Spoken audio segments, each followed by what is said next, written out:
Is Karen Red a rage-filled cop killer or the convenient patsy of a vast police cover-up? That's the question put to a Massachusetts jury on Tuesday in closing arguments of her murder trial in a case that has riveted the Bay State. The case stems from the death of Boston police officer John O'Keefe, whose body was found bruised and battered in the snow on January 29, 2022, outside the home of a fellow Boston police officer in the suburb of Canton. Prosecutors have alleged Red and O'Keefe, who were dating, had gotten into an argument that night, and that she drunkenly drove a vehicle into him and fled the scene, leaving him to die in the cold. What the constellation of the facts and the evidence ineluctably demonstrate here is that the defendant drove her vehicle in reverse at 24.2 miles per hour for 62.5 feet, struck Mr. O'Keefe, causing those catastrophic head injuries, leaving him incapacitated and freezing him to death, prosecutor Adam Lally said in closing arguments Tuesday. In contrast, her defense has accused off-duty police inside that Canton home of fatally beating O'Keefe, dumping his body on the lawn, and then conspiring through fabricated evidence and false testimony to frame Reed.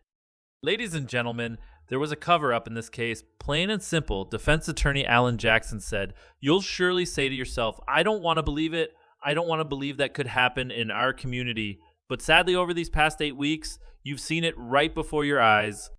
Reed, 45, has pleaded not guilty to charges of second-degree murder, vehicular manslaughter while intoxicated, and leaving the scene of a collision. After closing arguments Tuesday morning, the jury began deliberations at about 1:30 p.m. and continued for about 3 hours. They will return on Wednesday morning. The closing arguments represent the end of a murder trial that has garnered interest both local and widespread, including accusations of witness tampering, a federal probe into the investigation, and groups of pink-wearing supporters chanting to free Karen Red. The prosecution's case also has been hampered by a series of missteps and unusual investigative practices. Most notably, a lead investigator in the case, Massachusetts State Police Trooper Michael Proctor, admitted that he sent a series of sexist and offensive texts about Red in a private group chat, calling her a whack job, mocking her medical issues, and commenting to coworkers that he had found no nudes while searching her phone for evidence, CNN affiliate WhatsApp reported. Proctor apologized for the unprofessional comments on the stand, but the vulgar texts have been sharply criticized in and out of court, including from the governor. "It's completely unprofessional, Gove." Maura Healy told WCVB of the texts. "It does harm, frankly, to the dignity and the integrity of the work of men and women across the state police and law enforcement. So as a former attorney general and as governor, I am disgusted by that." At closing arguments, the prosecution condemned the text as unprofessional, indefensible, inexcusable, but said they had no impact on the integrity of the investigation. The defense disagreed. They cannot distance themselves from the stench of him on this case and this investigation. Those secret group chats illustrate the quality and care of this investigation. Jackson said, "How the trial has gone. The heart of the trial stems from what happened on one wintry evening in Canton over 2 years ago.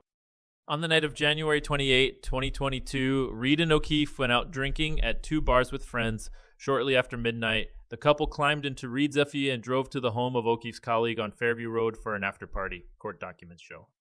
The prosecution alleged that the couple got into an argument that led to O'Keefe getting out of the vehicle. A drunken Red then struck him with the vehicle and fled, leaving him to die in the snowy cold, prosecutors say. However, Reed has said she dropped off O'Keefe at the house and then drove to his home because she wasn't feeling well, according to court documents. The next morning, when she realized he was still not home, she drove in a snowstorm to look for him and finally found his body in the front yard of the Canton house. Reed and her legal team have alleged O'Keefe was injured in a fight inside the house, including being mauled by the homeowner's German Shepherd, Chloe, and then tossed out in the snow. They argued that Red was framed for his death and alleged a vast cop conspiracy and a corrupt investigation. Prosecutors have rejected that theory. Firefighters who responded to the scene that morning asked about his injuries, and Red told them, I hit him according to their testimony. In addition, Reed's vehicle had a broken taillight, and pieces of the taillight were found outside the Canton home, prosecutors said. From all of those people within that house that evening, none of them at any point in time observed John O'Keefe come into that house, Lally said in opening statements. They saw the vehicle pull away and they just assumed that O'Keefe and Reed left and that no one was coming.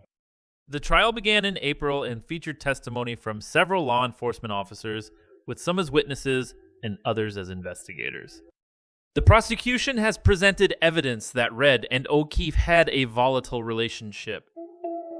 O'Keefe's niece and nephew said they heard the couple yelling in arguments prior to his death, and an ATF agent testified about his romantic kiss and text messages with Red, according to WCB.